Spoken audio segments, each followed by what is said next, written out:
can't stop talking to Denise about God, maybe you just shouldn't come around anymore, huh? Really? Yeah. Okay.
Journey to me.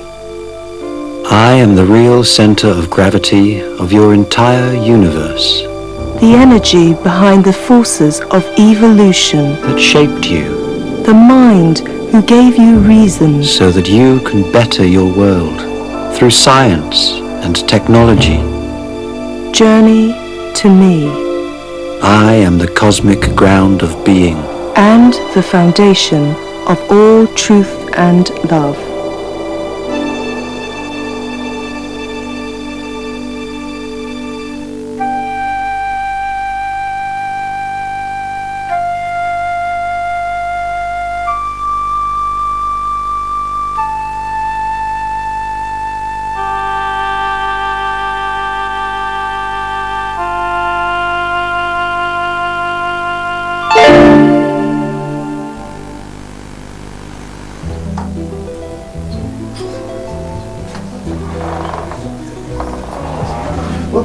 Excuse me. I'm sure there must be. So, see what you are. What do you think? Madam? Oh! Look what you've done. Sorry, madam, let me just wipe that for you. Dear. Well, I'm going to speak.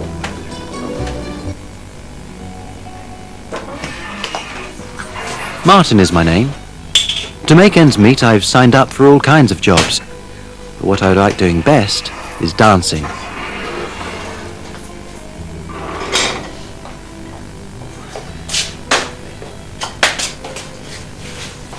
Yep. Oh, great. If you didn't spill soup, it would be even better. Yeah, all right, Jeffrey. You made your point. Have a nice meal. Yeah. Cheers. I'll see you tomorrow, yeah? Yeah. All right.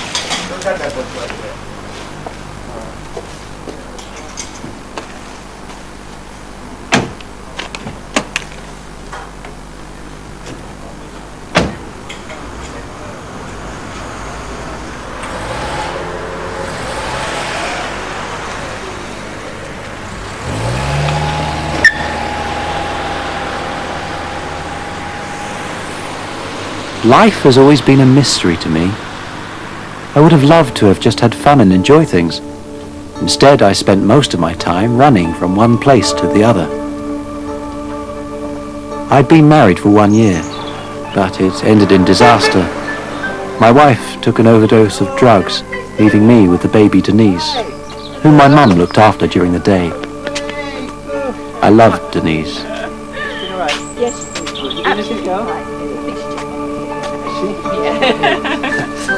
Thanks very much, Mum. It's all right, love you in a hurry. Yeah, I'll go dash off. Here you go. In the back.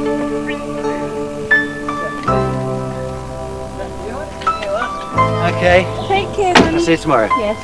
Bye. Drive carefully. She's a little tired, I think. Is she? Okay. Stretch in. Bye now. Bye.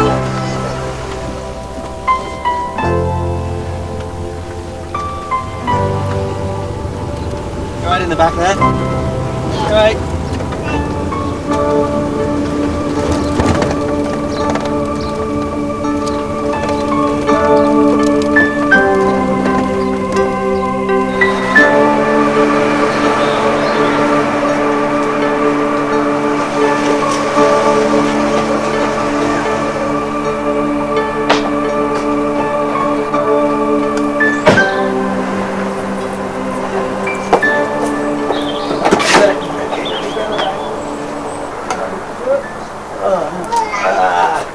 Okay. Let's go.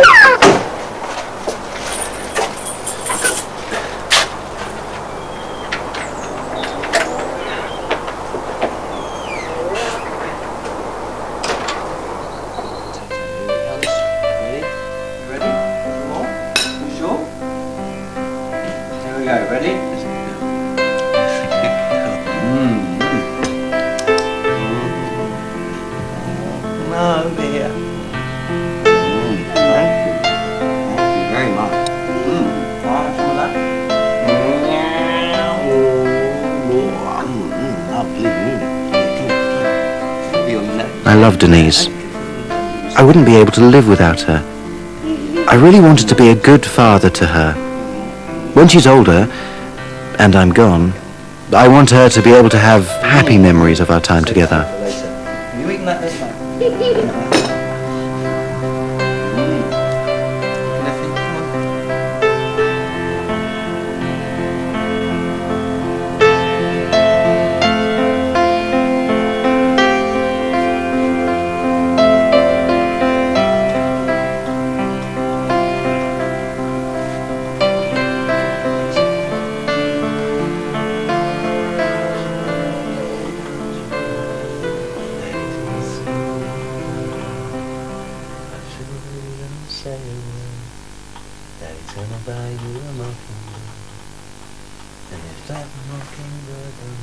It used to intrigue me that such a wonderful little darling could be so dependent on me.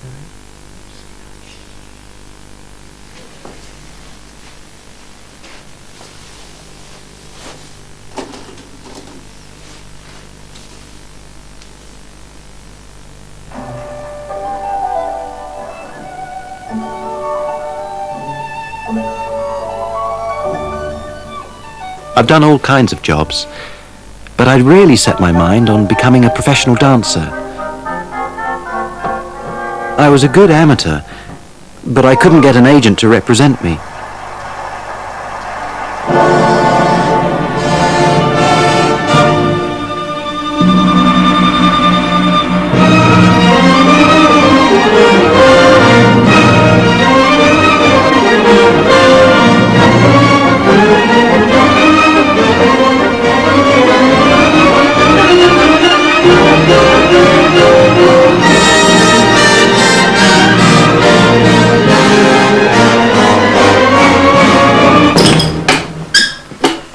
All right, let's take it from the top with the music. This time is for real. Right, ready? 5, 6, 5, 6, 7, 8, 2. At weekends I used to take classes, but I was at a loss as to how to find work. That's the chap I want. The one at the back. Yes. Martin, come here. And then, one day, my luck changed. This is Mrs. Metcalf. You want to speak to her? Hello? Could you come outside with me? I can't hear myself think in here.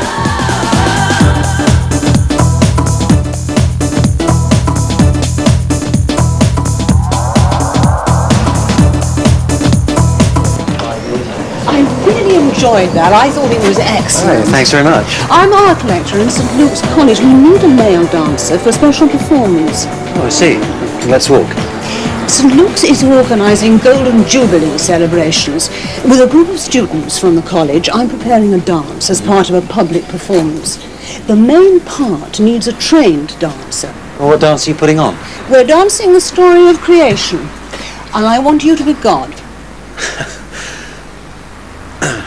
Well, we'll pay you, of course. The other dancers are students from the college, but for the God part, we need someone who's professionally trained. Well, are you interested? Of course, yeah. I'm interested. Good. Then please come to an introductory meeting. Now, let me see. Next Thursday at 3 p.m. Is that okay? Fine, yeah. Good. Okay. Well, look forward to seeing you then. Well, nice to meet you. I'll see you on Thursday. Goodbye. Bye. It came as a shock. God meant nothing to me. I wondered if I'd fit in.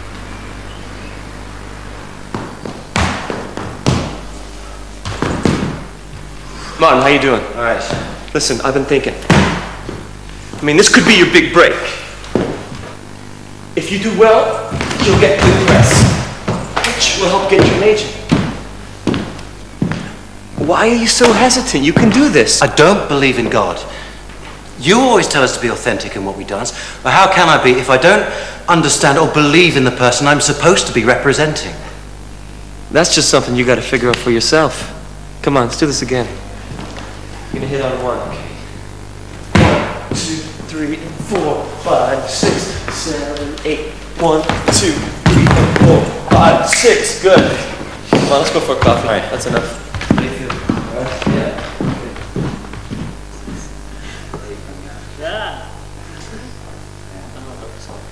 Good morning, everybody.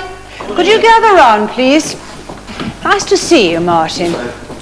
I'm going to start with a short prayer. God of mercies, God of inspiration to poets and artists, bless this our work, which we will undertake for your glory. Through Christ our Lord. Amen. Amen. Now, I'm going to start by reading to you from Genesis. In the beginning, God created the heavens and the earth. The earth was without form and void, and darkness was upon the face of the deep, and the breath of God was moving over the face of the waters. And God said, "Let there be light." And there was light. And God saw that the light was good. And God separated the light from the darkness. And God said, "Let there be a sky in the midst of the waters, and let it separate the waters above from the waters below." And God said, "Let the waters under the sky be gathered together in one place, and let dry land appear." And so it was. And God said, "Let the earth bring forth vegetation, plants yielding seed according to their kinds, and fruit trees bearing fruit according to their kinds." And so it was. And God saw that it was good. And God said, "Let there be lamps in the sky." And God made the 2 great lamps, the greater lamp to rule the day, and the lesser lamp to rule the night. He made the stars also. And God said, "Let the waters bring forth swarms of living creatures, and let birds fly above the earth across the sky of heaven." And God said, "Let the earth bring forth living creatures according to their kinds, cattle, beasts, and insects." And so it was. And God saw that it was good. Then God said, "Let us make human beings in our own image. Let them be responsible for the fish, the birds, and the animals." So God created human beings in his own image. In the image of God he created them. Male and female he created them. And God saw that it was very good. And God blessed them and said, "Be fruitful and multiply and be responsible for the earth." And God saw that it was very good. And that is the story that we shall dance. How did the dance went? I think it was really good. It was Hello. you stepped on my foot. Yeah. What was my fault, actually? I'm really sorry. All right. Martin, what do you want to drink? Orange juice, please. I'll have a mineral water, thanks. So what does it feel like to be God? I don't know. I might not be the right man for this part. Why not? Because I'm an agnostic. I've never really given God a lot of thought. Now, how am I supposed to dance the part if I'm not sure what he's like, or even if he exists? Of course God exists. When I pray, I know God is there. He always responds.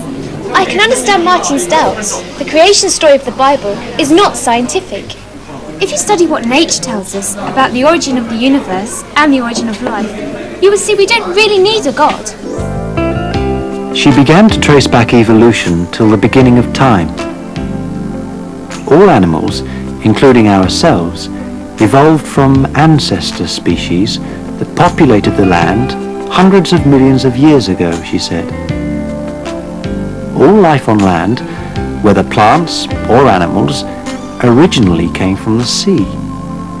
For the first living creatures appeared in water 3,000 million years ago. They were very simple organisms, she said, but they assembled the first building blocks of life. To go back a step further, our solar system was born when a huge gas cloud collapsed. The sun was formed in the middle. Our Earth was a chunk that became one of its satellites. Our solar system, in turn, is part of a galaxy of hundreds of millions of stars. Our galaxy, and all other galaxies, arose from a distinct point in space and time, she said. This is what is known as the Big Bang. That's how it happened, and not as we find in the Bible. If only we knew everything, we could then explain that we really don't need a creator God. That's nonsense. Then we need a creator all the more. Why do the laws of nature exist? Why are they what they are? Henry then presented a counter-argument, which made a deep impression on me. Light comes about, he said, when an electron, which orbits a nucleus, jumps from one energy level to the next. It emits a photon of light. Every photon of light travels at a constant speed. This is known as the speed of light. It's enormously fast, 200,000 miles per second. Suppose a photon of light begins in a distant star. It will travel minute after minute, year after year, with exactly the same speed and keeping its exact wavelength. Sunlight we catch in our telescopes started in faraway galaxies more than 10 billion years ago. This law of light holds good wherever we find light, he said, whether it's from a table lamp or a faraway source in the universe. Of course, science tries to reduce each law to more fundamental laws, but at the end of the day, the laws don't explain themselves. Henry said, only creation by God can explain why the universe exists and why it has laws. This also applies to the moral order, Henry said. There are fundamental laws of right and wrong that are bigger than ourselves. Suppose God did not exist. Morality would then ultimately rest on convenience. It would be up to us to decide what is right or not, as long as we get away with it.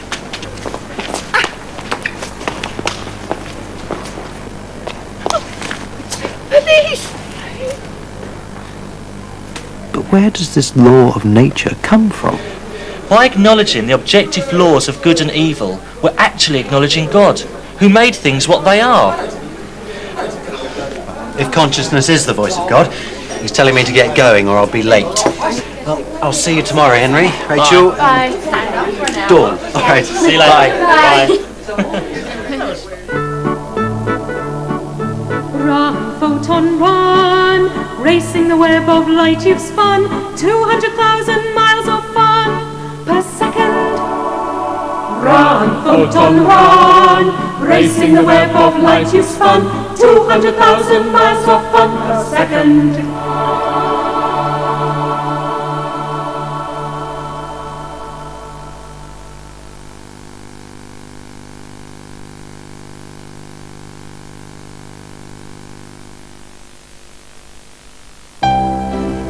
Copy Daddy. And the other side? Other side, you copy Daddy. Other side? That evening I thought a lot about that discussion in the pub. Could I ever harm Denise, I asked myself. No. She's done nothing wrong. And she's such an innocent person. Or is that just sentimentality on my part, a kind of animal instinct, an inborn parental care? When I thought about it further, I knew I couldn't ever harm her. I realized that my respect for Denise and for her right to live implied a surrender to a reality beyond myself. Yes, there was something so much bigger than myself. And it struck me that I could believe in that kind of a God, the origin of life, not in a Santa Claus figure as he's popularly imagined, but as the source of all truth and all goodness. Martin, that was very nice. Can I just have a word with you? Sure.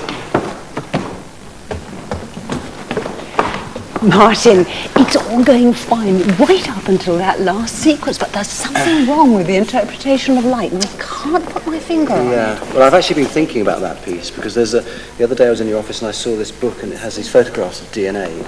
Brilliant. Let's go and have a look. Yeah, the patterns are really... Thank you very much. Just relax for 5 minutes. We won't be long. Now let's go and have a look.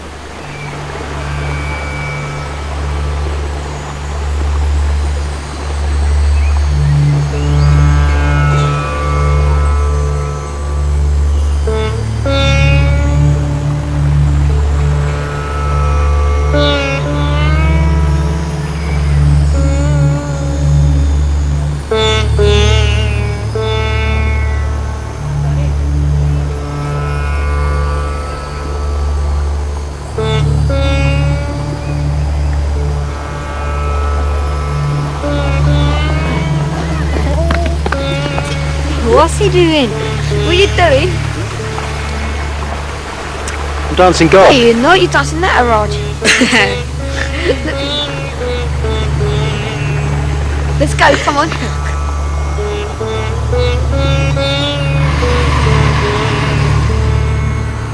I didn't understand them until some time later.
What are you doing?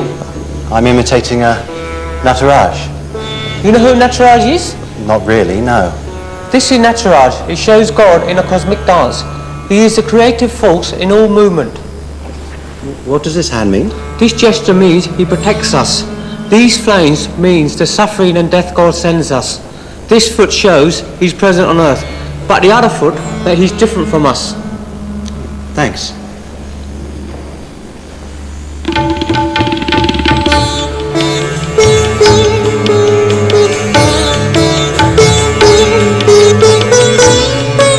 That night I had a frightening dream.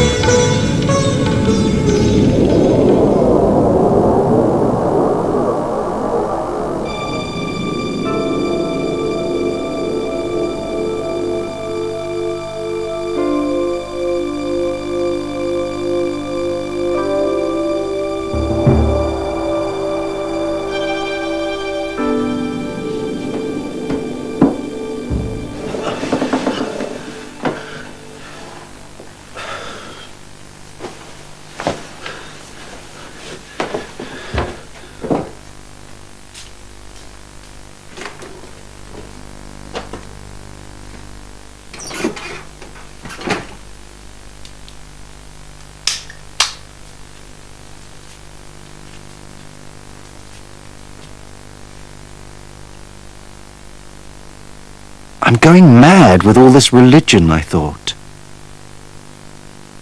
I can't see God, but I'm beginning to imagine him everywhere.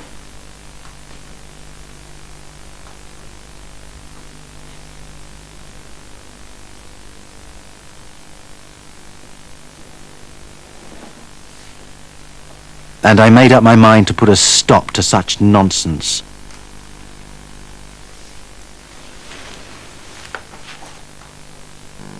Next day I raised the question of God with Geoffrey.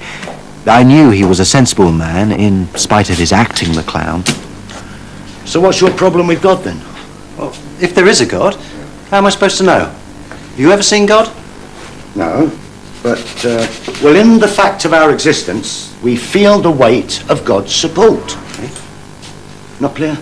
No. Try this. Ready? What's that supposed to mean? Well, think about it. Why do objects fall down? Why is everything attracted to the Earth? Gravity. Gravity. Now, in the centre of the Earth, there is a large ball of iron. The outer and the inner mantles are made of molten rock, but the core of the centre is 90% iron and 10% nickel. The core begins at a depth of 2,000 kilometres where the iron is liquid, down to 5,000 kilometres from where the iron is solid, down to the very centre, 6,000 kilometres deep. Objects weigh 81 times heavier on the Earth than on the Moon, due to the Earth's greater bulk, but also to its iron core. Now, the furthest we've been able to drill into the Earth's crust is 12 kilometres. So no one has ever seen the iron core in the centre of the Earth. We can only know of its presence by an analysis of seismic waves and by the Earth's weight. Yet, everything on Earth is attracted to the iron core and supported by it. Now, in the same way, we relate to God and are supported by him, even though we can't see him. Ah, right.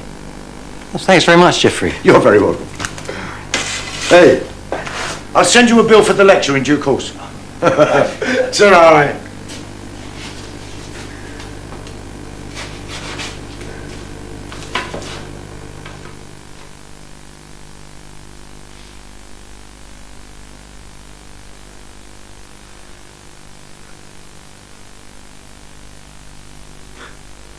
Of course God exists. When I pray, I know God is there. He always responds. I listen to your silent voice. I listen. I listen to your silent voice. I listen. Speak to me. Speak to me.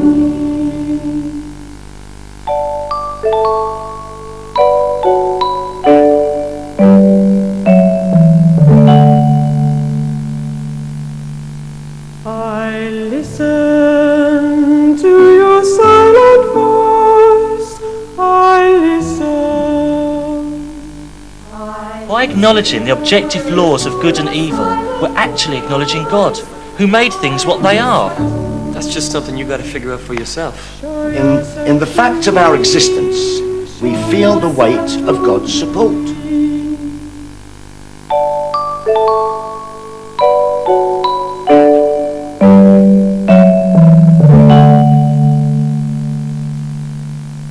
I listen to your silent voice. I listen. I listen to your silent voice. I listen. Make me feel your love. Make me feel your love.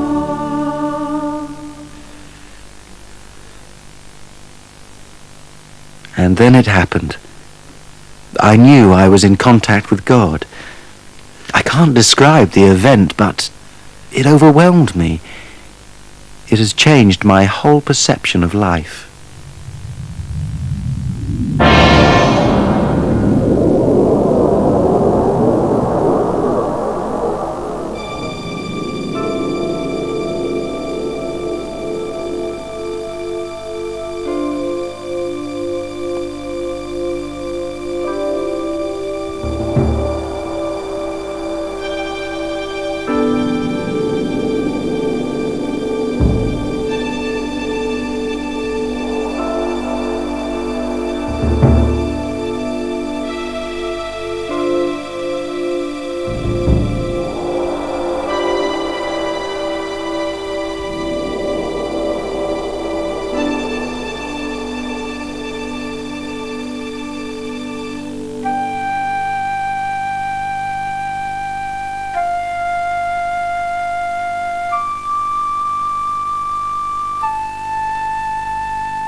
Thank you.